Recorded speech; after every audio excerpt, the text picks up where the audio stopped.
I'm unstoppable. Forget your defense, nothing but an obstacle. Run it back, switch it up, call it audible. Serving up them Hail Marys till the game over with the showstopper. So hot, you gotta blow on it. I said I'll huff and I'll puff, then I'll pass to my left while I'm looking to my right. Hit him right in the chest. It be looking like magic, better give me the throne. I ain't talking about Patrick, but I rep my home. I'm never at the end of my zone, I'm bad to the bone. Eating up these pig skins like they chicharrones.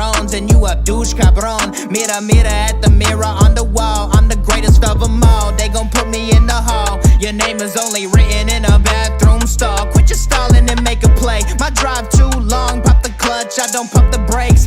I know what it takes to gain the muscle, get rugged. These butterfingers be fumbling, squash the scrimmage and rub it in Robitussin. How I give them concussion, they seeing double, they rushing and pass the shovel, the dirt and rubble, I bury them under it. Stay in your huddle and get 10 yards back, never turn your back. I'ma pull your flag, I go full contact, out punch, out kick like a shotgun blast on one out snap. It's a fact that I'm unstoppable. Forget your defense, nothing but an obstacle. Run it back, switch it up, calling audible. Serving up them Hail Marys till the... What's good, Coach Nation? Welcome back to a new episode of the Horseshoe Mile Podcast. And we are back, guys. It's been a long time since you've seen the three handsome faces of the franchise. It's been a while. But I'm going to let the guy speak to you first when I introduce him, starting with Mr. Austin. How are you, my guy? I'm doing pretty good. Happy New Year to everybody. Yes. Good to finally be back. Yes, it is good to be back. And yes, Happy New Year's to everybody. I hope your 26th season be as great as the 25 season, 25 year was for you previous year. Nah, Harish, it's been a while too, man. How are you, my guy? Good, man. I'm good. I'm just going to point out real quick, and I'll probably have to restart. I can't hear or see Austin. So, but yeah, I'm doing good. Happy New Year to everyone. I haven't been on the show in a while. I've had a lot of stuff going on. But it's good to be back. Glad to see you guys. Happy New Year. But yeah, man, the Colts haven't won since a game since November. And, the early pessimist in me says that's okay with Carly, but we'll talk about it. I agree, man. And I'm good. I'm good myself. Disappointed on how the season ended. Be 8-2 and then you lose 7 in a row to end it 8-9. So it's not what we all thought. I did say 10-7 and 11-6, but then 8-9 was not on our schedule, on our prediction to end the season. And we know injuries does happen. We know, coaching. Oh, he left. Coaching was not the best, and a lot of what we saw on the past 7 weeks was just frustrating to see as a fan. You get blew out by the San Fran. You had a close one against Seattle where your defense needed one stop to win that game. You got blew out by Jacksonville. You had a close game with the Texans. Am I missing anything? I don't think those so. Those couple games, those 4 games that we just didn't do well in those games, and you would like to have that back. You would like to redo for those last 7 weeks of the season. How disappointed are you, Austin? We had such a good start of the year. We were even talking about Super Bowl hopes. We had that episode where we all decided to be a little delusional, and then we just fell apart. Injuries happened, mistakes happened on the field. Um, Good games by offense, bad by defense, and then good by defense, bad by offense, and just couldn't get back on the same page after our bye week. And it's very disappointing because we were at the top. We were number one in the AFC, number one in the NFL, and then fell all the way down to missing the playoffs. And like, if you asked me before the season if I thought we made the playoffs, I'd say probably. But like, if we didn't, it wouldn't surprise me. Then the middle of the season, I've been like, heck yeah, we have a chance to win the Super Bowl. And then yeah, to now is just more disappointing than I would have been if I knew this at the beginning of the year. Yeah, it left a bad taste after you said 8-2. Like you said, Super Bowl hopes was we speaking about that. Speaking of Super Bowl hopes, we got MVP players in JT and Daniel Jones. At least one of them gonna be comeback player. Well, Dan Jones would probably have been a comeback player, and then MVP been possibly be JT. All that in the first 10 weeks, and then the last 7 weeks. Um, Dan Jones get hurt. JT is now a focal point on offense. He gets stopped every game. I don't think he had a 100-yard game in all of the past 7 weeks, the last 7 weeks, and it's just been disappointing because people say, "Well, run the ball." But you can't run the ball when your defense, when the offense is now JT. It was JT then, but at least you had Daniel Jones making plays to his receivers, tight end, running backs, whomever. But when he's out of the lineup, your focal point now is JT by himself. Yeah. He's not a threat when you have Rivers or Riley Leonard. He's not a threat at that Yeah, moment.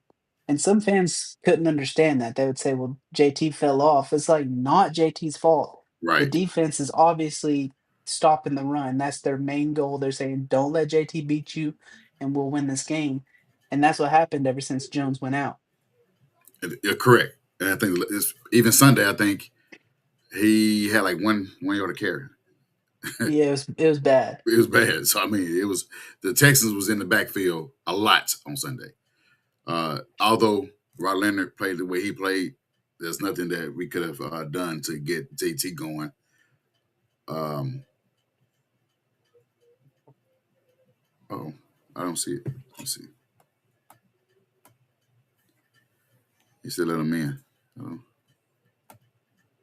I don't see anything.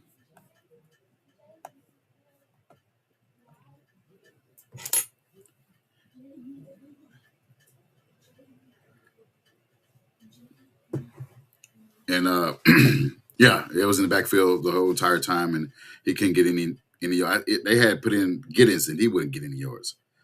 Um,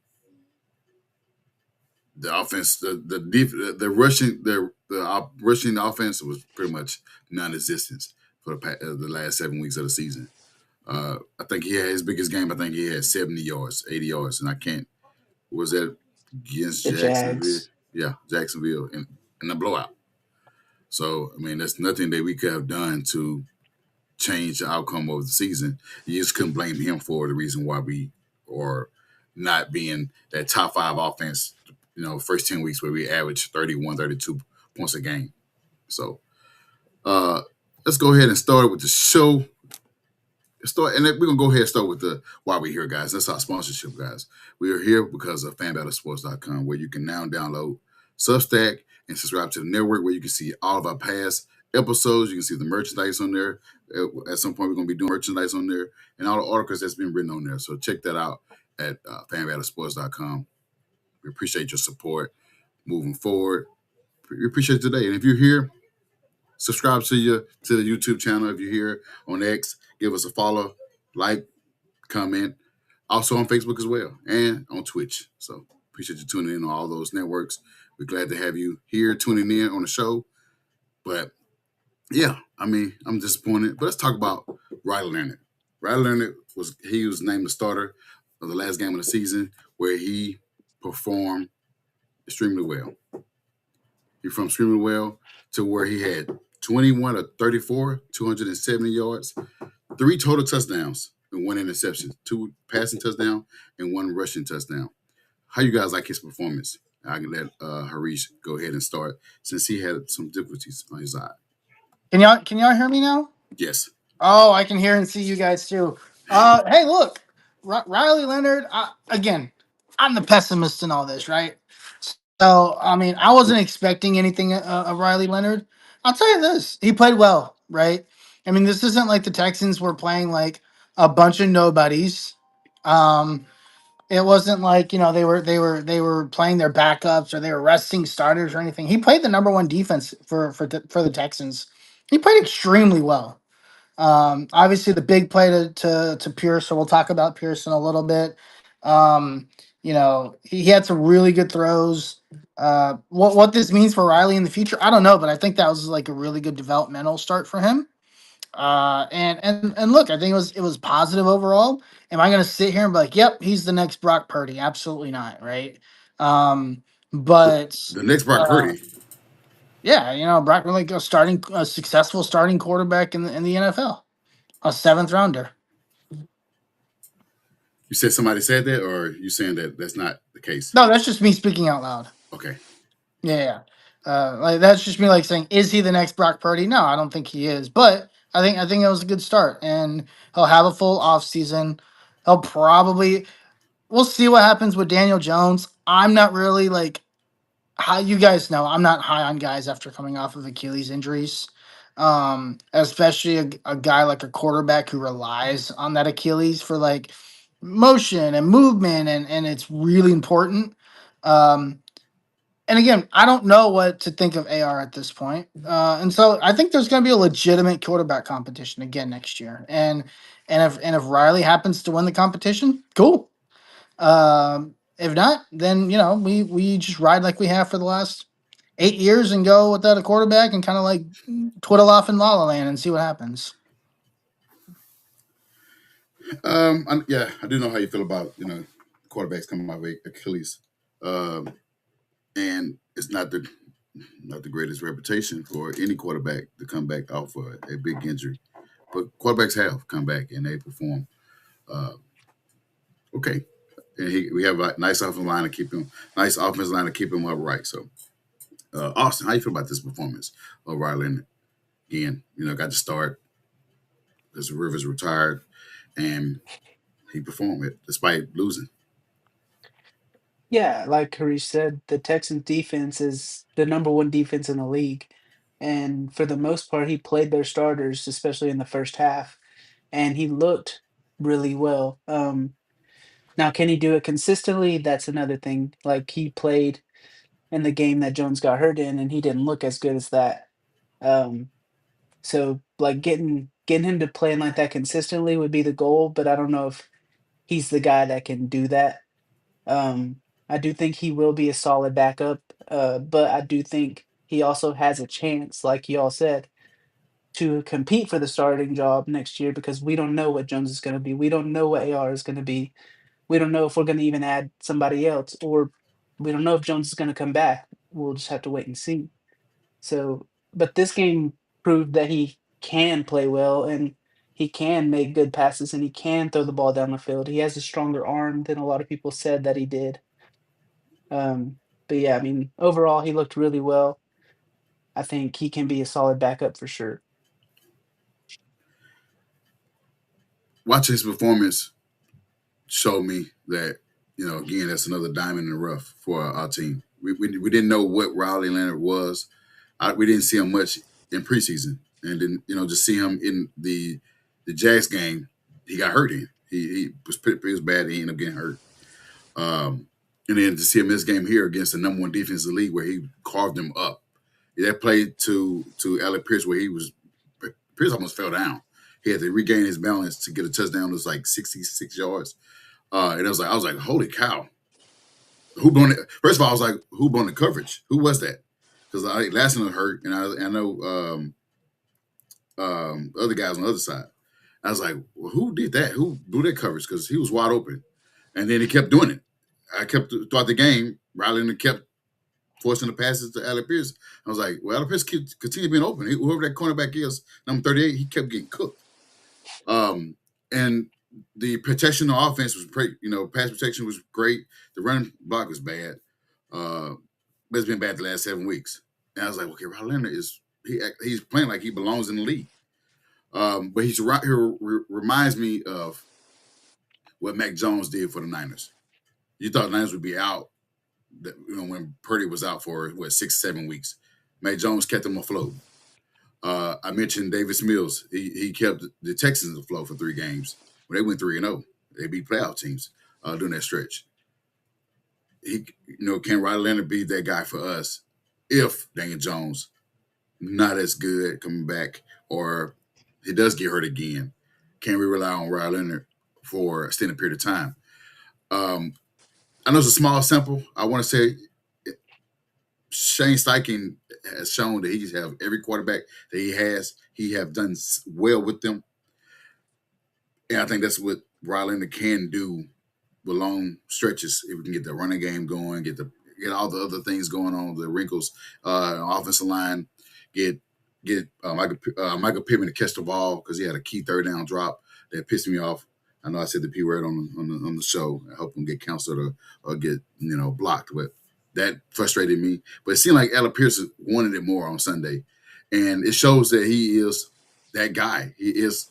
It can't be a wide receiver one, but Ryan Leonard definitely showed that he has the potential to be backup number two if the other opportunities for us if Daniel Jones is not healthy while week one and we don't know what AR, he could be traded, could be released. We don't know what those things will happen during that time. So I guess I feel a little comfortable, but we'll know in the offseason what's what, because Daniel Jones is projected to be in training camp. So we don't know.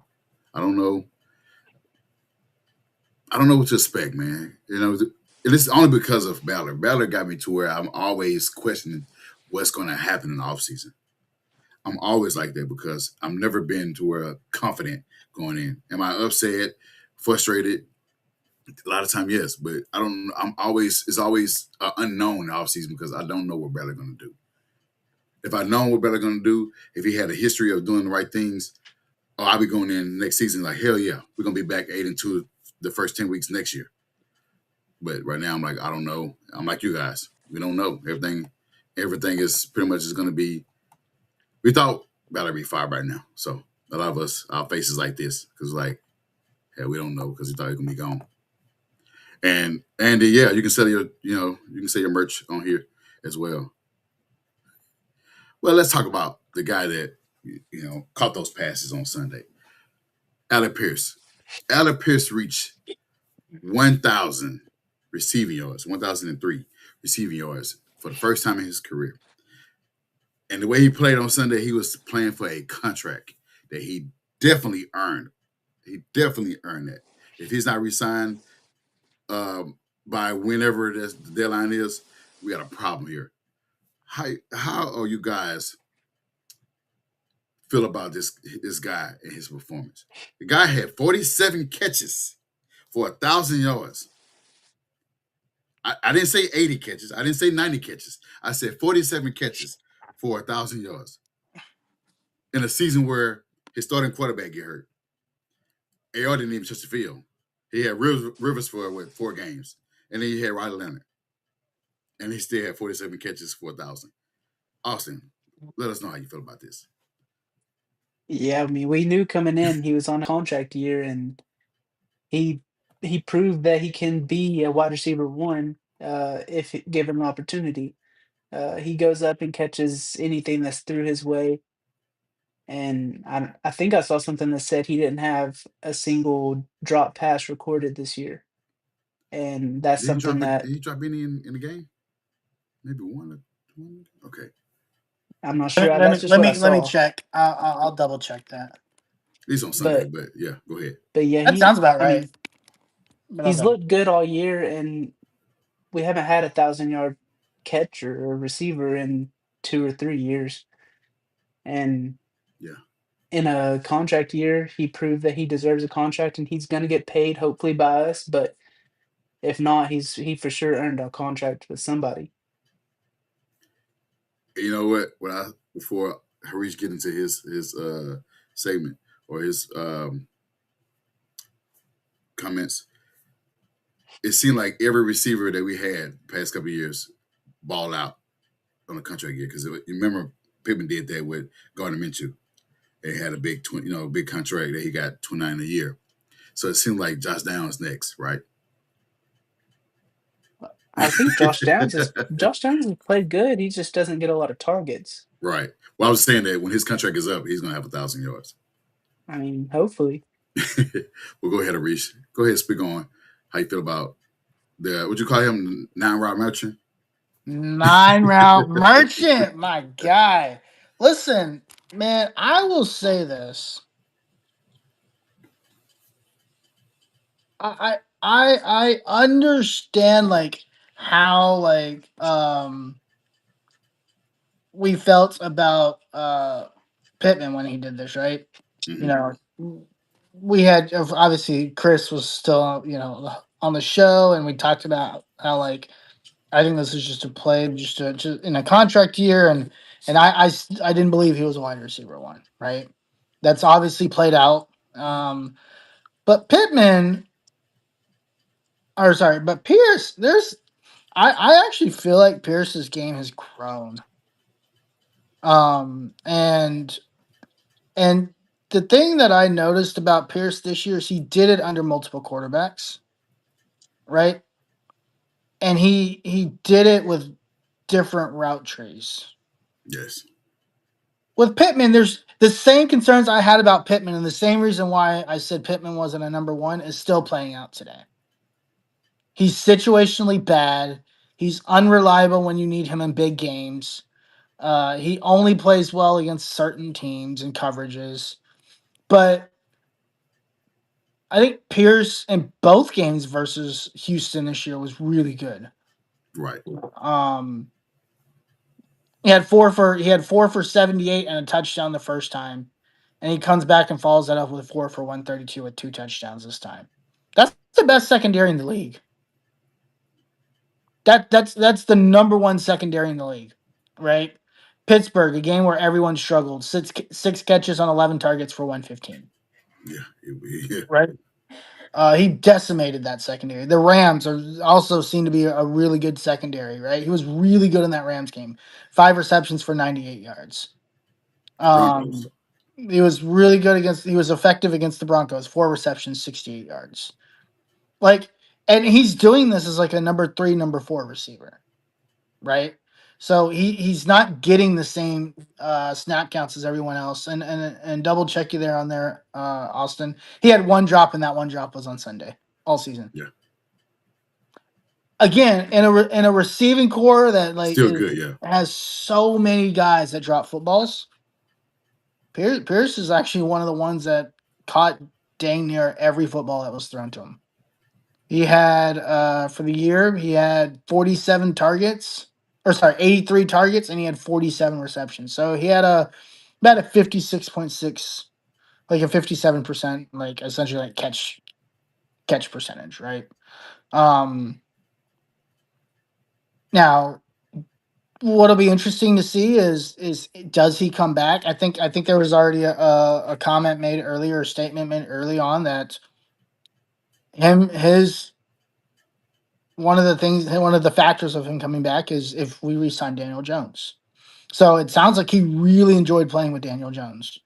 It really wants to be Um, back, but like you said, yeah. yeah. And so we'll see how that plays out. I think we probably end up signing Daniel Jones because we just don't have a lot of options. And I think we go draft like a third or fourth round quarterback. There is a real life scenario where a guy like Cade Klubnik could drop to the third or fourth round.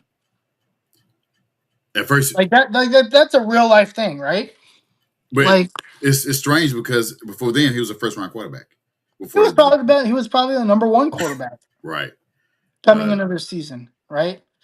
This was supposed to be an absolute stacked quarterback class, and it's Everybody was. become a dud of a quarterback class. Yeah, Sellers was bad. He went back to Carolina, South Carolina. Yeah, who Arch else? Manning was supposed to be the number one quarterback in the class, like Yeah. going into the season. He's going back to school, So as I've been saying for like 15 months. who else? Um, Who else available? Ty Simpson, we don't know. we don't know what Tyson. No, I think Ty Simpson comes. I think Ty Simpson either comes back or he transfers. I just think this quarterback class didn't end up being what people thought it was going to be. So So, right now just got with Pe- IU quarterback. People have talked about Drew Aller, and then he's yeah, never that Oh, he guy got really. fell off the hurt. face of the earth, Yeah, and he got hurt. yeah. Penn State. Yeah. Yeah. So, yeah, I mean that's so. And then I just think last year's quarterback class was poorly evaluated because everybody was so excited about this year's quarterback class. They basically just shit on last year's quarterback class, right? They're like, this quarterback class sucks. Like nobody cares about this class. Let's just worry about next year. And guys like Uh, Shedeur Sanders were poorly evaluated. Quinn Ewers was poorly evaluated. Um, some of these guys just didn't get their fair share because they just wrote the entire class off, and NFL scouts really did a terrible job of evaluating the class. So, but anyway, this has nothing to do with Pierce. I think Pierce gets his flowers for me. I was wrong about my 9 route merchant. He did add some ins and outs, You and was right at the time. at the time I was right, but he's grown, and look, he took some time to develop, and he's grown. I just hope this wasn't a contract year thing. I hope this is something that remains consistent. So that's yet to be seen, but I'm hoping that's the case. Well, I would like for the team to continue having Reggie Wayne on staff. Because Reggie Wayne is the reason who Reggie Wayne has been pushing for this guy. Yep. He's been working with this guy to help him in his route tree, and Yep. it's paying dividends on every Sunday. Whether it is, I mean, he threw 2 deep passes on Sunday, and there was, chunk plays. But he's fast. He's one of our fastest receivers, other than Downs and Doolin. If he's open, he's open. He's out there somewhere, and that's what happened. There's a busted coverage where he just took a uh, vertical route and he went downfield. It seemed like it looked like Riley Leonard like almost overthrew him. Damn Yeah. near. He had to catch. He had to go up under it to get that complete that passing and ultimately get into the end zone. But like I said, I hope it's not a 1 year thing. And I like the core. I know you have a problem with Michael Pittman. I love this core together with him, Pittman and Downs, and Warren. I think Warren, Pittman, and AR all had 700 yards, right? And I don't know what Downs had. Let me But let me see where they ended up. Here, I'll take a look real quick. we had 3 guys with at least 700 yards. There you go. Is that MP Junior? no, it's Pierce. Pierce? Where you got that? I got it his rookie year. Oh hell yeah, yeah. Is that one of those like trading cards or whatever? Yeah. Nice. But Let's see. All right, so Pierce had 1,000. Tyler Warren had 800. ooh, Pittman had 784, and then Downs had 566. see, I like that. That's we haven't had that in a long time. It's When good we had balance, right? It's good it's balance. yeah, it's a balance. I mean, when we used to have Hilton, Hilton's only he had 1,000 yards. Everybody else had 200 hmm or 100. Yeah. Remember, I think what was that a couple years ago? You said our most receiver had the most passing yards like Zach Pascal and the running back. It was like JT. That's Oh, yeah. that was bad. So to have 8,800, 700, and you said something with 500. What you said with Downs. With Downs. Yeah. I mean, that's This is year 3 for Downs, right? right. Next year will be his contract year. But wasn't there a year where Downs was hurt a lot? Was that his rookie year? Yeah, first year. I can't. Yeah, there was a year where Josh Downs was hurt quite a bit, and it was just kind of like, dang, because we were really excited about Downs. That's the year that him and Dale got hurt a lot. Tank Dale. Now, year 1, he played every game. You did. So year 2, he got hurt.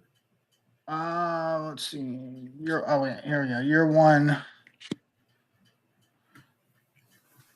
Oh, I mean, he played decent. Year 2, he was really. Last year, he actually had a down year this year. Last year, he had 803 yards. Well, it was expected somebody was going to lose with Tyler Warren being on the team. We knew that somebody was going to. Oh, that's true. Yeah, that's true. That's we fair. knew somebody was going to get less. He was the guy that got less targets, I think. His targets. Yeah, they didn't go down significantly. He got 102 targets last year. He had 84 this year. He caught 14 less balls this year. Yeah, he also had more drops this year than he did. No, he had 3 drops this year, 4 last year. But I mean, yeah, hey, it just didn't go well. I think Josh Downs situationally had some pretty bad some just not very good plays this year, and I think that probably contributed. I know against the Texans, the at home where he dropped that pass on 4th down, that hurt. Yeah. That hurt He us bad. also was he's also been like the short yard guy, right? Like he's your yak guy. He's your guy that's going to catch it short and take it long, right? Haven't done that He's not. yet. Yeah, he's not going to be the guy that's going to beat you down the field a lot. That's not his game. Teresa said, "Can we afford those guys?" It depends on what contract Dan Jones would accept, being that he got hurt. He had 1 year, 14 million. Yeah, So I don't think Daniel Jones is gonna cost as much as he would have if he stayed healthy all year, for sure. yeah, I feel like we got Dr. Bullet a little bit. I don't want to say that though. I get a little bit of a discount, right? And another thing happened in that game that frustrated me, and I'm sure it frustrated you guys. But how the hell did Allen Pierce get ejected by barely touching the fucking ref? That really, it seemed like That that was pretty much was in weird. favor for the Texans to go ahead and win the game, even though they benched their guys in the second half. Yeah, That, that was really. I saw a video on that. That was. It almost was like. It almost was like. It almost was like the ref ran into him. he was. Right? Did it not look that way? He was walking Yeah, back to explain himself. AP was walking back to explain himself, or walking next to him to explain himself, and the ref was like walked into him as he was trying to explain that it was a PI, and he got thrown out the game. Yeah, It and was then like got thrown out of the game. Yeah, that was weird. that was our yeah. only The offense. ejection was just crazy. Like there was no need for it to eject, and everybody in the arena or stadium could see like Pierce wasn't going up to him angry at him. He No, was just saying like he felt like he got pushed, and like you can disagree all you want, but like to throw him out of the game is crazy. it seemed like it's like the refs bet on the game, uh, because the guy was cooking to get ejected from the game where he's having a great game at that point. And it was all this in the first. He got ejected in the first half, right, or second half? I think It second was half, second right? half. Third quarter, yeah, the beginning of third quarter, around the third quarter, where he got ejected from the game off explaining himself. We all know that Allen Pierce not that guy to be, rah rah and all that, and aggressive. He's explaining himself, and the guy, hey, get out the game. Then you got Pittman and Josh Downs. You still got Warren. Warren had we haven't talked about Warren, but Warren met a rookie wall. I guess you can say quarterback play. Because it seemed like he didn't get many targets with Rivers or Riley Leonard. It seemed like that's more so Daniel Jones giving him targets the first 10 weeks of Yeah, the season. He didn't. He kind of fell off. Not fell off. I don't want to say it fell off. He took a nosedive for his production when it come down to because he had bad catches. He had bad drops as well. And yeah, this is expected for a rookie. I don't want to be so hard on him for his performance. He'll definitely play better next year. What are you looking? What we're doing with AR? I don't know. I don't know what we can do with AR. I mean, he's under contract, so I mean, might yeah. as He'll be on the well team next year, play it right? out. He'll be on the team next year. He It's said just if so. he can Y'all. stay healthy. He said letter of the law got AP ejected. I mean, I don't agree with it. It Letter was of the law. I don't. I guess Like I don't know what if that he went means. up and chest bumped him like the ref made it seem like he did, then I could see that. But yes, he just literally was talking to him. maybe So because He's he's a, taller. He's 6'4", I guess. He's six yeah. four and intimidated the guy. He was also like trying to look over like this, like talk to him, and then he just kind of like his shoulder might have touched his shoulder. Like, it's tic tac, right? It's stupid. He knew that Allen Pierce was not aggressive though. He should know that. You can tell when a guy is aggressive, complaining, but like you said, he's just tall, and he was like, "Hey," the guy He's a grabbed big him. dude. Yeah, Yeah, Alec Pierce is a big dude. Um, he's just a big dude. Go back to that Teresa comment about can we afford Jones, Alec Pierce, and Pittman? I'll bring I it think back. we're gonna trade Pittman this offseason. That's a possibility. I know he talked about being there 6 years. He would like to be back, Yeah, but he understands that as a business. If they do, I won't be mad. I just like the core. What did our guy say? What he say?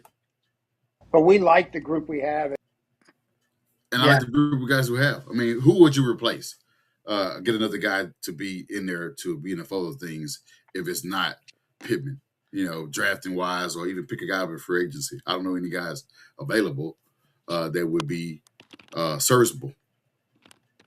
I don't I know. mean, you for what Pittman does, you can go get a lot of guys, right? I mean, you really need what you really need is a guy that's going to be able to get you go up and get the football in key situations, right? Right. With his size, um, Chris Brazil out of Tennessee could probably be a guy that works. You know, I like Austin him. Mason really I well. like him. I like him. Jeremy He's really good. Bernard is a guy that could be a He's guy really good as out of well. Alabama.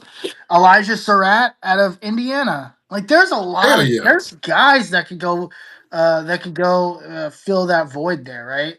I don't know if he drops to the second round, but if Casey Concepcion falls to the second round, he's Yeah. probably better than Pierce in Pittman KC in my went where? opinion, right? Casey Concepcion out of A&M. Yes. Malachi Fields, Amari Cooper, also out of Indiana. Antonio Williams out of Clemson. I know Clemson didn't play well this year, but that's another guy. Like there's so many guys that could play that role where it's just like a go throw it up and let him go get it. And maybe they'll have less drops than him. But they could also like Casey Concepcion and Elijah Surratt are both very, very good route runners too. Yeah, You did but mention. unless we traded him for like a second round pick, I wouldn't want to spend a second round pick on a wide receiver. Yeah, no, I would agree. Like if you got an extra second round pick, I don't think you're going to get a second round pick from Michael Pittman Jr. Yeah, You probably get yeah, like a that's what I'm fourth. saying. Probably get like a third or a fourth. Well, his contract probably need to get 2 picks. 29 years. How many years does he have left? Too? Yeah, 2 left because that's what we were talking about another chat where you could extend him to get more money back. Is he in his extension? Has he hit his extension yet? I think you can do the early extension this year, but I think next year will be the extension. Well, but you got 2 years left. 2 years left. Yeah, he can. So it kicks in next year. Yeah. Okay, so he's got 2 years left. So yeah, I mean you might be able to get like a fourth rounder, right? I was thinking about a fourth, getting third or fourth. Junior. Trade him to Arizona to get Junior. He's been pretty bad in Arizona, but that quarterback play and that coaching. That could work, right? But I mean that could actually work. Obviously, we won't know what Arizona's going to do. They just fired their head coach. They could go get an offensive minded head coach and in hopes to like help him come back, right? Like I've had this conversation with a lot of like just group chats and we've talked about this on the Longhorn Fan Battle podcast. If I was a GM and I had like really good weapons on the offensive side of the ball, I would never hire a defensive head coach. Never. Like even if Shane Steichen was fired, I'd go find another offensive head coach. You should. I mean, like you said, that's more suitable for like the Ravens or for the Pittsburgh Steelers or even the Browns. They are not offensive heavy teams. They're more so defense. They built from the defense, starting with the defense up to the offense. They got offensive guys, offensive weapons, but their strength is defense. I would do that. But like I said, if you got offensive guys, a lot of weapons, I'll go with offensive support. I'll go with offensive guru guy. Hands down. They just seem to understand like they just seem more apt or to make changes quickly. Go look at Buffalo, man. Like they're how long are they in with their head coach and they still have issues So with many their years. running. So many It years. took them like what 5 years to fix their running back situation. And Now they have a defensive situation, and it's been like 8 weeks, an entire off season or an entire season. Like this was supposed to be their all-in year, and now they have to go play. They have to go to Jacksonville and play the Jaguars this weekend. A Well, they very good struggle at. Jaguars team, What right? they struggle at. What they struggle at. Who, It's by good. the way, hired an offensive head coach and magically fixed their entire team. Meanwhile, Tampa Bay not in the playoffs because they don't have that guy. Guess what? Todd Bowles, defensive head coach. Well, I'm saying Cohen left Tampa Bay to be head coach. Yeah. For the Jacksonville, and now they that's crazy. I know I'm off topic. I'm gonna go ahead and try to speak real fast with it. Cohen left Tampa Bay, got a head coaching job, Jacksonville in the playoffs. Ben Johnson left the Lions, went to Bears, their second seed. Guess what Lions at? At home. That's Look at what these offensive guys are doing. yes. I mean, even in a way, like I mean, I think I predicted us to go like what 9-8, 10-7 this year. So it's not like that 10 surprising that we ended up 8-9. I'm just a couple games off. I mean, I think we actually won a couple games. I didn't think we would.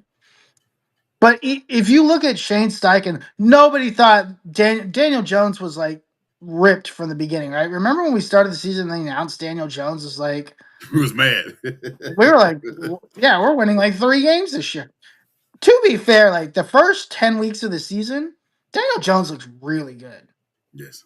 And this offense, like this is the we talked about it every week. Like this is like what we always thought the offense could be. And so in a way, it's just like I get it, right? In a way, I get it. Like, hey, this team was humming, and then Daniel Jones gets hurt. Like, but to me, it's the repetitiveness of the person that's in charge, and Mm-hmm. the trend that we see where it's like there's always some sort of escape, right? Chris Ballard he's become the Marvin Lewis of GMs.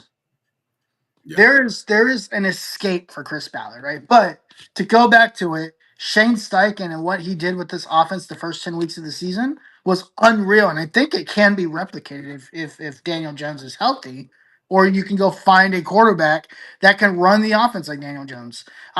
There's just no reason, in my opinion, if you have any like resemblance of offensive weapons, there's no reason to hire a defensive head coach. I just don't. It just doesn't make sense to me. Well, unless you're the Patriots. Mike Vrabel is one of a kind. I wanted Mike Vrabel. I thought Mike Yes. Vrabel is just a great football coach, right? And he has the greatest offensive coordinator of all time as his OC. Yeah. That's the only time it works is if you're a DC that's a very good coach and you hire like a really good offensive coordinator. Well, what about what's How his name many in Mike Seattle? McDaniel? Yeah, how many guys are out there that are like the Patriots offensive coordinator? That's just a really good OC. Well, whatever Seattle coach is, because they got defensive coordinator as a head coach. Yeah, he's got a great OC too. Yeah, so yeah, whatever Right. Seattle got.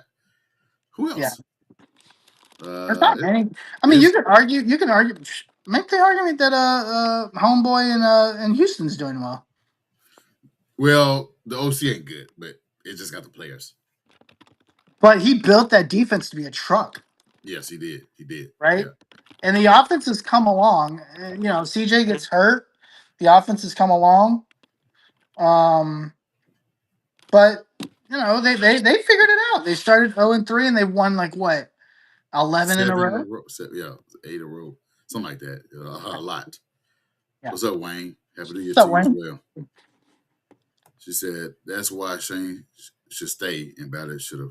Yeah, I mean, we That's talk about an argument to make. The risk you take with that, though, Teresa, is if you bring in a new GM, there's no saying they want to keep Shane. You see a lot of those times where GMs like preemptively, yeah, well, we'll keep you for a year. We believe in Shane, and then next year they just fire the head coach because they Right. want their guy, right? The It does GM's seem always going to want their Clint Kubiak, by the way, is the OC in Seattle, who's up for head coaching Yes, job. yes. I can remember his name. That's Gary Kubiak's son. I Yep, got you. yep. So yeah, and Gary Kubiak's like one of the greatest offensive minds in football history. Yep. Right, obviously going back to the Denver Bronco days. Yeah. Well, see, it's the same thing with it's rare that you have those type of that son thing because you got Kyle Shanahan and you got Mike Shanahan. Mike, well, he ruined quarterbacks, but Kyle, he's doing good with the Niners. Dang. Hey, real quick, very, very off-topic thing. Austin, you're gonna like this. Sam Levitt, Arizona State quarterback, is visiting Tennessee tomorrow. Oh, well, as long as he's not going to LSU. So, he was at the LSU basketball game tonight. I think ultimately he ends up. Well, LSU lost 2 quarterbacks because the other one went to Texas Tech. So I'm happy. I actually lost 3 because Bryce Underwood. So I'll be happy.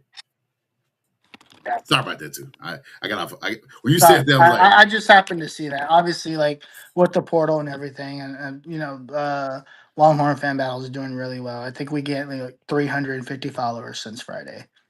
as long as you don't get Cam Coleman, I'm good to go. So, I think we're getting. I think we're gonna get Cam Coleman. I but do think we're gonna get Cam Coleman. And I will. And if that's delusional, fine by me. But no, I've been talking to some folks. I think we're gonna get him. but speaking on the two guys we named, Shane and Ballard, they finished the season on a 7-game losing streak, and Carly decided to bring them back. She said that she saw that the potential they had first couple weeks, and so she recognized that we went through obstacles, and quarterback got injured, backup quarterback got injured, you got the offensive line got injured, Buckner got injured, Ward concussions, 4 concussions, Sauce, the guy you traded for, got that hurt, Achilles issue.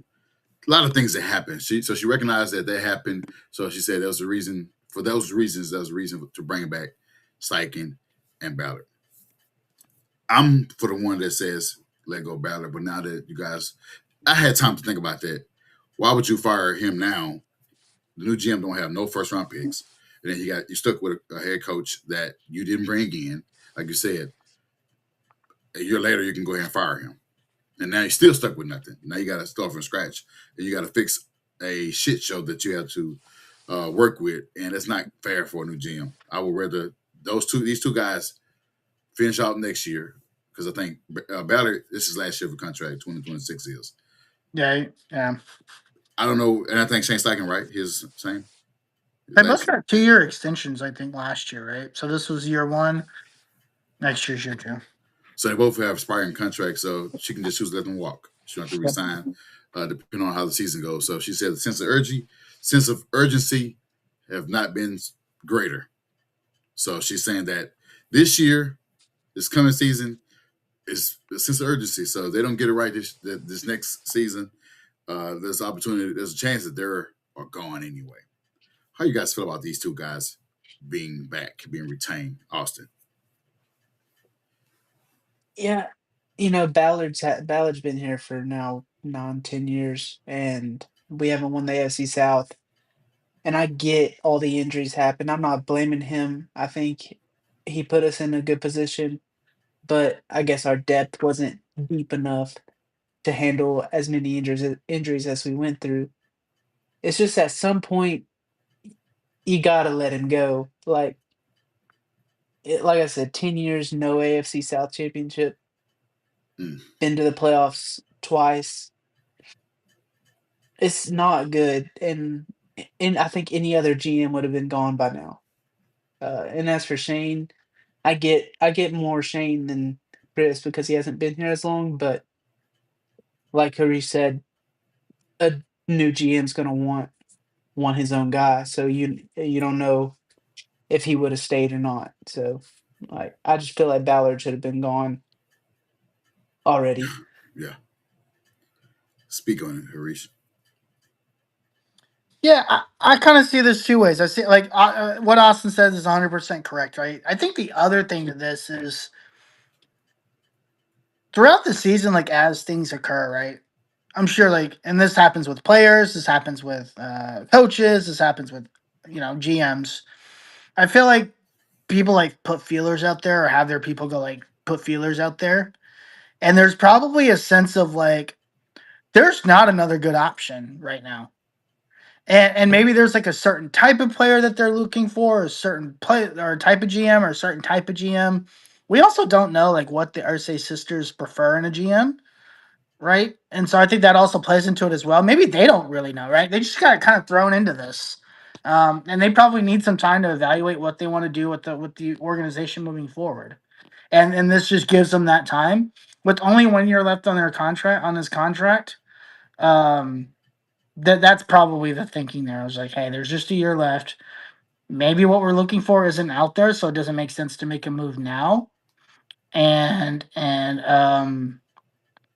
so we just let it play out and see what happens, right? Um, but I also get the sense like every time like Carly speaks, I get like a little scared inside. Why? This is the first time I'm hearing Yeah, this. like her eyes, her tone. Like I just, you know how like when you used to get in trouble as a kid, and like when your parents are like really angry at you, they talk in this tone or this voice, or they give you that look, and they're like, oh shit, like I shouldn't mess around with that, right? Is it a good That's thing? what I got. That's what I got. That's like the that's the feeling I got when I heard Carly talk. She's like, they understand the urgency to win, Yeah, she ain't playing. Is right? that better? Is that better than what we used to hear from Jim Irsay? God rest his soul, rest in peace. But she seemed more serious, and she was by herself. You know, she didn't have sisters talking with her. She was by herself, and she seemed like she's more pissed off. She's the voice. I mean, she said she was pissed off, right? She's the voice of the franchise at this point, right? Okay, I think they all make decisions together, but she's the voice of the franchise. And I think it's because of the way she speaks. That's why she's the voice, right? Now, I do think there's a philosophy change from how Carly wants to operate the team. I think you noticed that with the way we quickly pivot, with the moves that we made, with like some of that. I think that is more Carly influence than it is Ballard influence, right? I don't think Ballard would make moves like he did this year if it wasn't for Carly being there, right? Um, and I don't think Jim would make those moves. These are I think these are Carly influenced moves, and you might see more of that moving forward. I think you're going to get another aggressive all season this year. You're going to get Pittman's probably going to get traded. You have a little bit of money. You're probably going to go spend. We need to go get another edge rusher, and we don't have a lot of draft picks. I think you will probably be a little bit more aggressive there. I think these are Carly type moves. send I Zaire do think she's ass out of serious here. about winning. Yeah. Get Zaire Franklin, get podcaster, send him back to his own trashy, shitty podcast. His podcast sucks anyway. It's just as bad as his tackling. And I don't care if he hears this. Like that podcast is terrible, and he's terrible too. Well, he don't use it no Um, more. He hadn't been on it since the back and forth with Pat McAfee. He's been on the other one well, with Jeff T. he's doing something because it ain't focusing on football. Because he still sucks. But yeah, I I know a lot of people are like, oh, same old stuff, but I have a little bit more confidence in Carly, and this is they've only been in this for 4 months, 5 months, if you really think. When did Jim pass away? Like in July, May wasn't it? June, July. Well, it was like early in the summer, right? Yeah, right. It was like So like right before training camp, it felt like. right. You Um, can take a look at it. Yeah, yeah. So they've only been in control for 6 months. That's not still enough time. And then right. basically training camp started. That's not enough time to evaluate the organization. Like she's the CEO of the organization. Like a CEO of a new company, right, isn't going to come in and just start making changes. That doesn't make sense. Right. And I think that's also playing a part in this. Like she needs time to evaluate how she wants to run the organization moving forward, put pieces in place internally, like her people, her staff, her like the people that she trusts. These are the people that are there that are people that Jim trusted. She might have her own people. And so she's gonna need time to put those pieces in place and then start to understand what is the strategy to run this organization for me and my sisters. Like what is our strategy and how do we start to build our foundation and not our dad's foundation? This was Jim's foundation, not theirs. And I think that's gonna take time too. So that probably plays a part into it as well. So you okay with the press conference? You okay with what she said in her during her press conference? I like going into it, I was just kind of like, all right, what does she have to say? But coming out of it, yeah, I'm fine with it. Like, hey, they've got 1 year left. Bringing in a new GM today, there's either not the options that I want aren't out there. I don't know what I want, so there's no need to make a move if I don't know what I want to do, which is smart. You don't want to get caught with your pants down, right? As a new owner, where you go fire the GM and you're like, well, I What I'm gonna fired the do? GM because that's what I wanted, but I don't know who I want. Right. So Yeah. we're in a worse situation, right? So yeah, I mean, I Six think months if in, we yeah, look you're at right. it, yeah, 10,000 foot view, if you look at it that way, it's like, okay, fair. And I think that's kind of how it's being looked at right now. They just don't know what they want.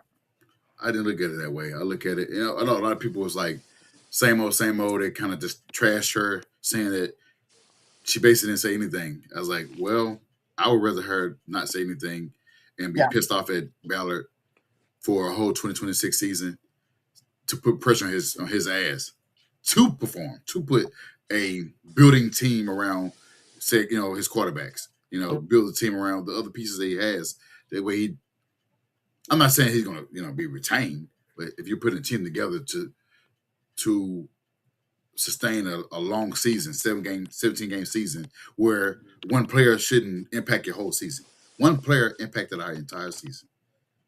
We would have been okay with the cornerbacks being out, but one player impacted our entire season to the point where we had to get a guy off the street and play him 5 days in practice A dude who hasn't played in 5 years, in right? 5 years. I think honestly, I think Shane should be gone. For Like that, that is inexcusable to me. okay, To say that you like to come out publicly and say you had no plan, right? yeah, On a team that you've been the coach of now for 3 years and you haven't played the same starting quarterback. Every year you had a different starting quarterback, and the last starting quarterback you played had an injury situation. To come out and say you didn't have a plan is a fireable offense. Like that to me, like if anything, I would have fired Shane. And that's taking it out of the hands of Ballard and saying, look, this might be your guy, but he's not my guy. Right. correct. And I'm going to go get my guy and find and then you have to either deal with it or I'm gonna go find somebody to deal with it next year. Right. That's a play that could have happened. But again, as the new CEO of a company, you're not going to come in as a new leader of any team you go to. You're not going to come in and just start making change, right? Like that's just not how any good leader should operate. And I think that's playing a big factor into it as well. And like you said before, Austin, get into it. 6 months in is not enough time to throw it around. Hey, I'm the GM, I'm the CEO. You do what I say. Get out of here. And now you got a team that can't be. I think it's less about that. I mean, I think that's where the NFL is different, where it's like she's not just the CEO of this team. This is her team. Correct. Like I own this. So it's like to come in and say, well, I'm the CEO. Everything I says go. I'm not just the CEO, bro. I own this team, right? Correct. So I think that's a little bit different. But also, like if you look at it from a leadership perspective, it's not being a good leader. Like coming in and just going all blazes ham. But you internally, I'm sure there's conversations that are like, hey, we're gonna, corporate speak. We're gonna evaluate the situation. We're not gonna make a lot of change, but everybody's constantly being evaluated, right? Like that's what they say when a new CEO comes in. Everybody's constantly being evaluated. Correct. We're actively monitoring everybody, and there's just all the leadership terms speak, right? I'm sure there's moves that are happening and there's moves that are coming, but we're not gonna like this is all like deeply rooted into like staffs that are probably not even beyond the head coach, right? It's all operational stuff that they've got to get done in this first year. I agree. Go ahead, Austin. Speak on the press conference. Yeah, I think having it laid out like that makes sense. Like Chris Ballard and Shane Steichen are 1 year left. Why fire them? Especially like he said, they might not know what they want to do. And like seeing it like that makes a lot more sense than what other Just yeah. people are saying. And as for what she said, I believe her when she says the sense of urgency, like they know the sense of urgency is there. Like they know the severity of it. They know if they don't perform and go out there and put a team on the field that can win games and make the playoffs, that they won't be here next year. Like I believe it when she says that. Um, but yeah, like I think I'm okay with their press conference. I'm thinking this offseason will be aggressive like this past offseason was because like Harish said, that feels like Carly's style. Like we wouldn't have traded for Sauce if we weren't gonna stay aggressive. Right. Yeah. Ursay would never said the urgency part. He would never say that. He would probably say, like I said, God rest his soul, and I love him. He would have said something to where it leaves more. It leaves a door open that Ballard be resigned. Yeah, you know what Ursay would say? I want to win more than anybody else. Yeah. That's what what Ursay would say, right? I love this team so much, and I want to win more than everybody else, and I fully trust these guys to get the job done. That's what he's been saying for the last 10 years, or longer. and yeah, He said, um, and he has a very hands off approach. Uh, to me, it feels like Carly's somewhere in the middle, where it's like not a micromanager, but a little bit more hands on, if you will. Active, I guess you could say, right? She didn't just hire. She doesn't just hire a bunch of people and let them go do whatever. She's active. Wayne said we should be, we need to be concerned. We're all concerned. I mean, the guys in his press conference said that he's uh, thinking about retiring, especially if he bumped his head in the offseason and he's done. But he's thinking about it. You know that when he got against Drogatry, damn near, you know, that he retired that game or that week. But we'll see with that. For as Buckner, I've always said we should trade him because he's wasting his time right now. He's not going to ever get to Super Bowl. Go ahead and trade him, get some pieces for him. He's 30 years old. Get some pieces for him. As far as neck, recovering from a neck injury, I think he'd be fine. But I think we should get some pieces for him. Build the trenches up, build the whole defense up. Starting with starting with the two guys. At least starting with Sauce and Cam, and maybe re-sign Nick Cross. But you got to have a good core. Start all over on defense and keep Latu. I'm sorry. Also, we were so excited about Justin Wally, and I feel like people just forgot about him. I think Yes. he's still going to be really good next year. Yeah. Well, we'll see what he looks like coming off an ACL. He's a young kid, man. But here's the thing: because he's technically a rookie next year, he's gonna struggle. Yeah, I'm not He's saying gonna he's going to come struggle. out and be an all pro, but I'm just saying Yeah. like Yeah. he's going to I think he's going to learn under Sauce, and he's going to be solid. Yeah, we definitely got. Yeah, I forgot to mention his name. He's definitely got the tools, right?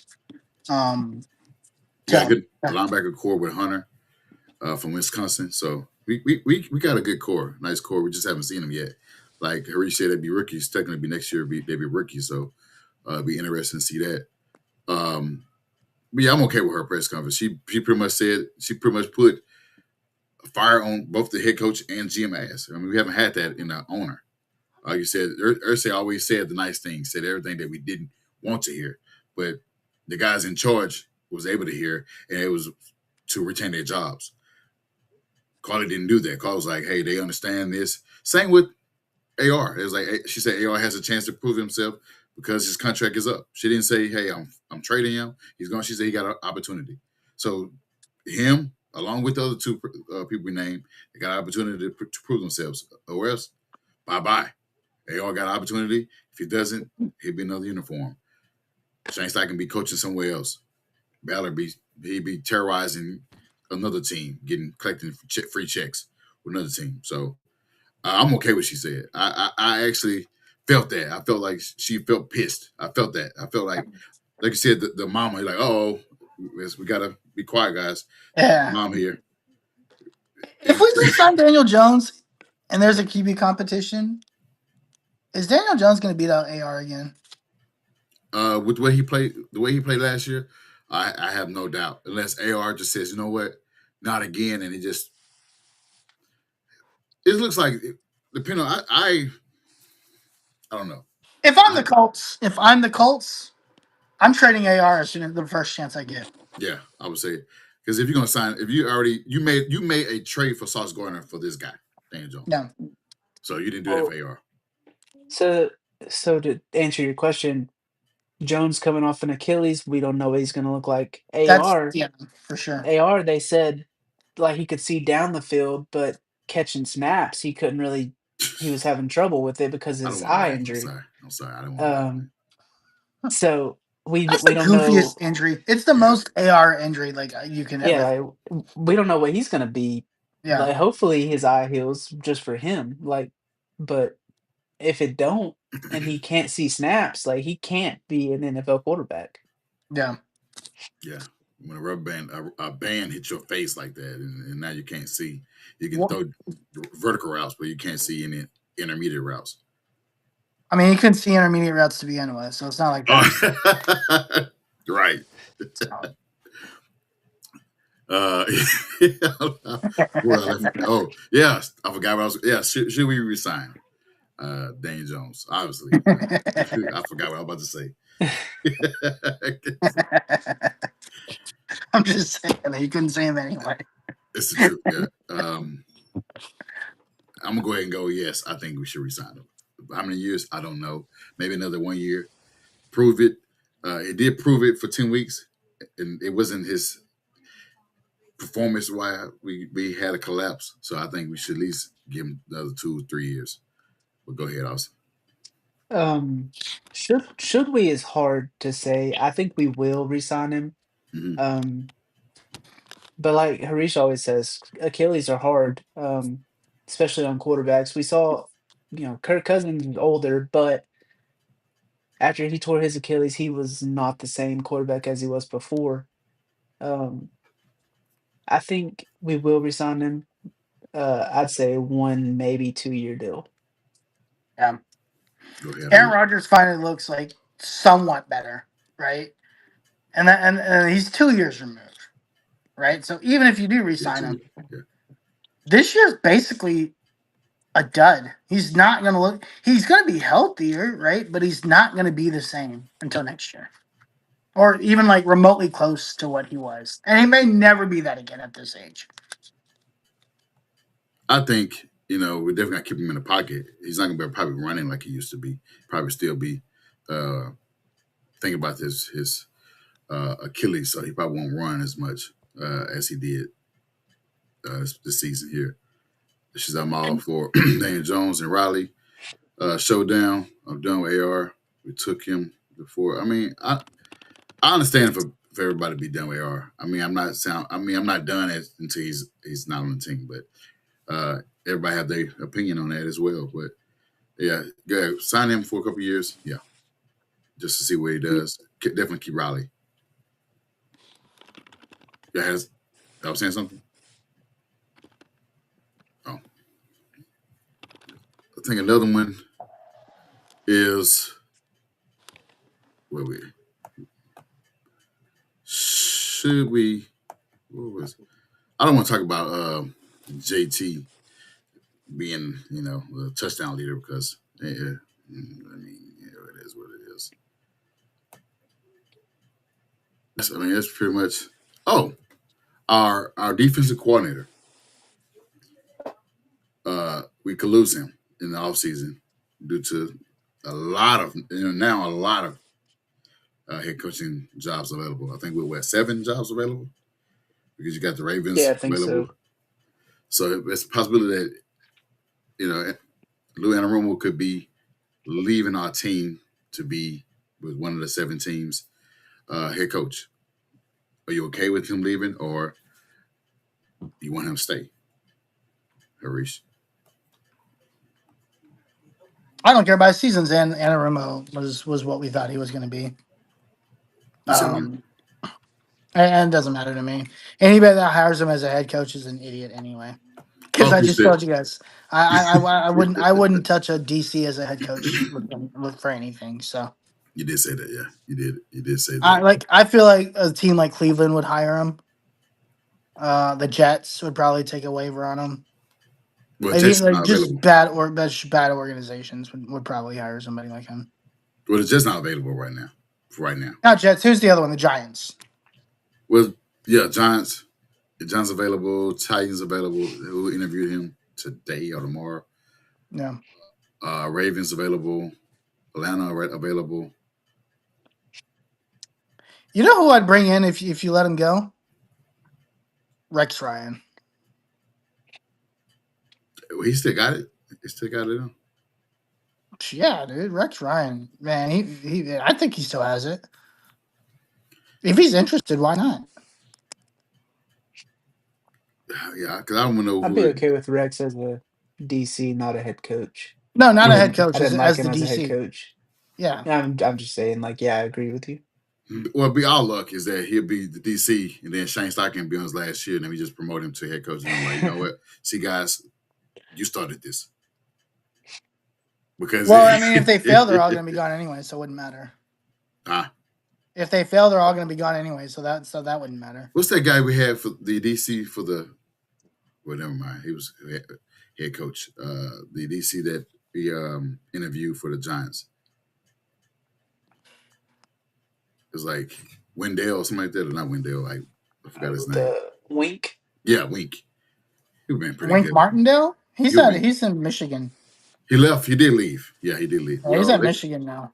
he Not did stay. Michigan. He's at Michigan. He was the DC at Michigan.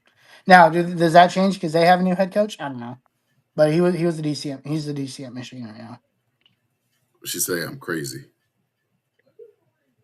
Just say I've actually got to jump off, guys. I've got to go take care of some stuff. go ahead. We pretty much about to wrap up. That's all Go right. ahead. Cool. Yeah. It's good to be back on again. Hopefully, come back again next week. But I appreciate you guys. All right, man. We'll see you next week, man. All right, later. She says she won't Reddick. Reddick, yeah, I'll be happy with Reddick if he become available in the next 2 years. She said Lou wants to be a head coach. I mean, when it comes down to the AR thing, I had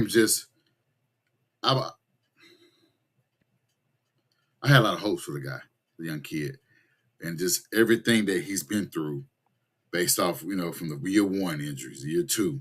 Year one injuries, he didn't fully recover from, and he came into practice. He didn't need practice in the offseason. He just came in and started playing, and he did the tap out thing and all the goofy stuff that he did. But he showed promise when he regained the job over Flacco, and then he didn't get the opportunity to play this year. So we don't know. But I mean, I understand how everybody feel.